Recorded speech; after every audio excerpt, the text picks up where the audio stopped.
Hello dear student, आज हम online class में बीए पार्ट सेकंड के रिसोर्स ज्योग्राफी प्रश्न पत्र की बात करेंगे, यानी संसाधन भूगोल के संदर्भ में बात करेंगे।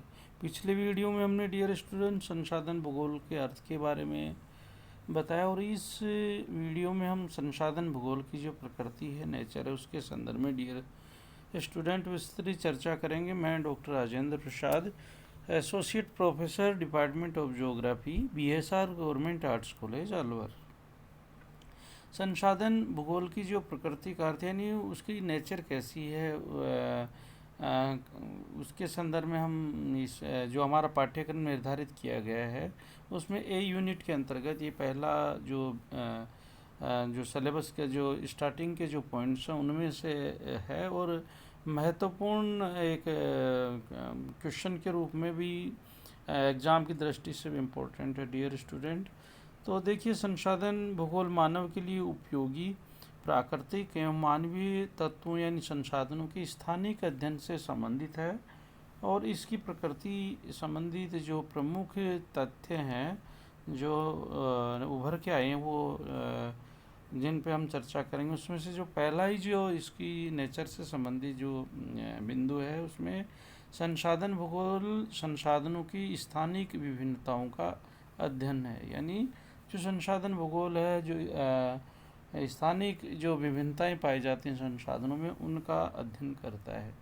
संसाधन भूगोल धरातल के विभिन्न भागों में प्राकृतिक और मानवीय संसाधनों के वितरण, यानी इसमें देखिए संसाधन का अर्थ कतई ये नहीं है कि जो प्रकृति प्रदत्त है, मानवीय संसाधन को भी डियर स्टूडेंट इसके अंतर्गत सम्मिलित किया गया है।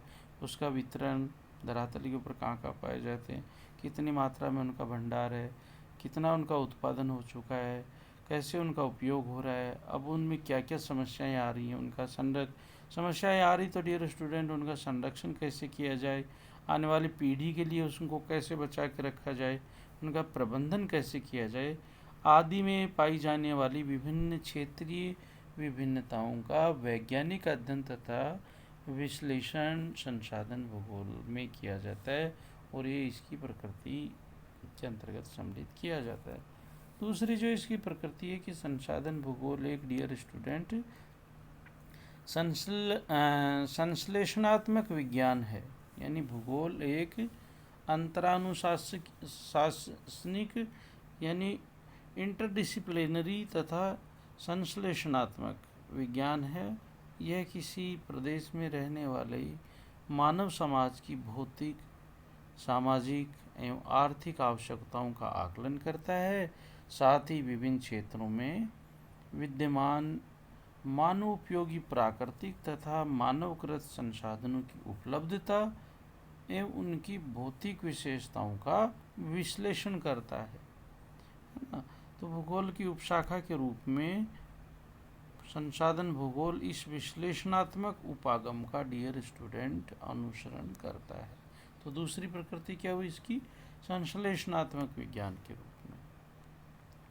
तीसरी जो इसकी नेचर, उसके संदर्भ में डियर स्टूडेंट बात करें तो संसाधन भूगोल एक गत्यात्मक विज्ञान है, यानी किसी तत्व में संसाधनता स्वयं उसमें नहीं अपितु मानव के लिए उसकी उपयोगिता में निहित है। यदि कोई तत्व है तो वो संसाधन नहीं हो सकता जब तक वो मानव के लिए उपयोगी नहीं है। मानव अपने ज्ञान तथा टेक्नोलॉजी के द्वारा पूर्ववर्ती अनुपयोगी तत्वों को भी उपयोगी बना देता है, जिससे नवीन संसाधन विकसित होते हैं।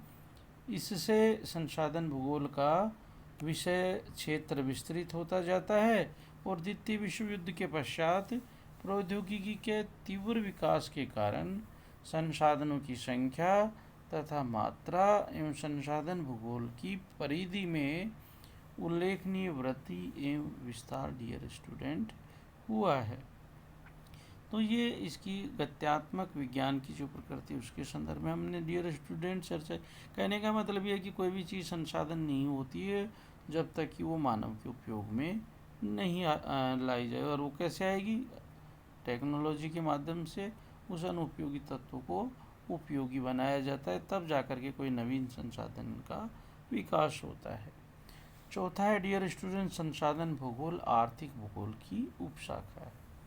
आर्थिक भूगोल के अंतर्गत विभिन्न प्रकार की आर्थिक क्रियाओं के वितरण के प्रतिरूपों तथा उन कारकों एवं प्रक्रमों का डियर स्टूडेंट अध्ययन किया जाता है जो धरातल पर इन प्रतिरूपों की क्षेत्रीय विभिन्नताओं को प्रभावित करते हैं।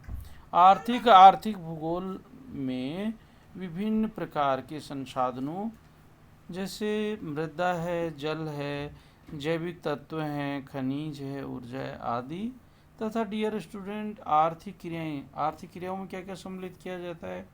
आखेट है, मत्स्य पालन है, पशुपालन है, वनोद्योग है, कृषि है, विनिर्माण उद्योग है, परिवहन है, संचार है, व्यापार है, वाणिज्य आदि हैं तथा अन्य आर्थिक पक्षों एवं संगठनों का अध्ययन डियर स्टूडेंट किया जाता है। आर्थिक भूगोल का सबसे महत्वपूर्ण पक्ष संसाधनों का भौगोलिक विश्लेषण करना है डियर स्टूडेंट।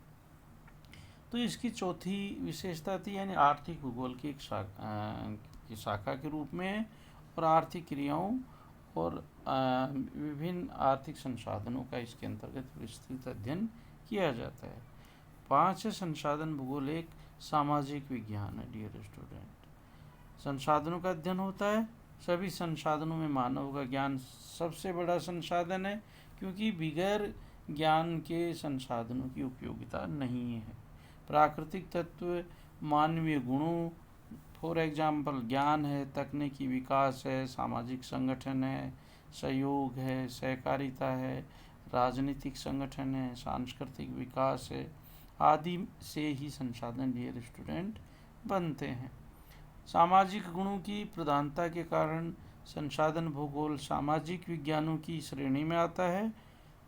इसके नियम प्राकृतिक विज्ञानों की भांति वस्तुनिष्ठ तथा यथार्थ नहीं होते अपितु सामाजिक विज्ञानों की भांति डियर स्टूडेंट लचीले तथा परिवर्तनशील होते हैं। जैसे जैसे डियर स्टूडेंट समाज में परिवर्तन होता जाता है उसके अकॉर्डिंग इनकी प्रवृत्ति भी चेंज होती जाती है। तो संसाधन भूगोल का सबसे जो इसकी एक जो प्रकृति वो किसके रूप में डियर स्टूडेंट है, सामाजिक विज्ञान के रूप में डियर स्टूडेंट इसकी एक नेचर मानी जाती है। तो ये 5 प्रकार की इसकी जो प्रवृत्तियाँ उसके संदर्भ में हमने डियर स्टूडेंट यहाँ पे विस्तृत चर्चा की। तो संसाधन भूगोल डियर स्टूडेंट किसका एक पार्ट है, आर्थिक भूगोल का पार्ट है और उसकी ही एक शाखा के रूप में डियर स्टूडेंट इसको विकसित किया गया और आगे चल कर के संसाधनों का मूल्यांकन करना, उनका सही आकलन करना, ये सारी चीज़ इसके अंतर्गत समाहित है। Thank you dear student.